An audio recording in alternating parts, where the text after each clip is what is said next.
Hi there, welcome to this video on the options bar. Now it's probably a funny thing to have a video on the options bar, but it's something that is probably one of the most underutilized things within Photoshop. Sometimes people forget it's even there.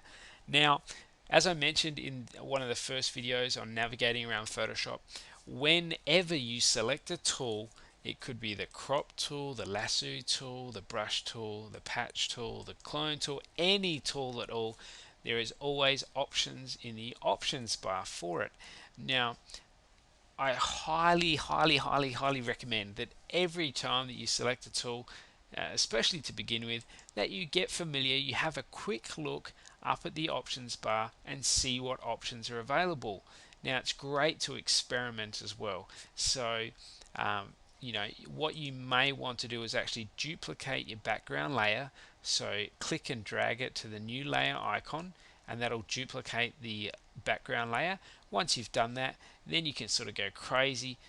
You might start sort of dodging and burning, or doing whatever, painting on your on your image, testing things out, and that's completely fine. It's not ruining any of your original image. As you can see there, that's our original. That's what we've done to the image, and we can also delete that layer after as well. But get used to the options bar, your opacity slider there, so you can reduce the opacity or the intensity of the tools that you're using and that you're working on in Photoshop.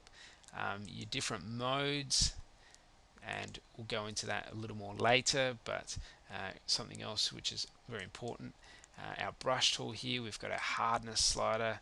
If we want to brush with hard edges like that, or if we want to brush with soft edges like that, we can do it all here using the options bar.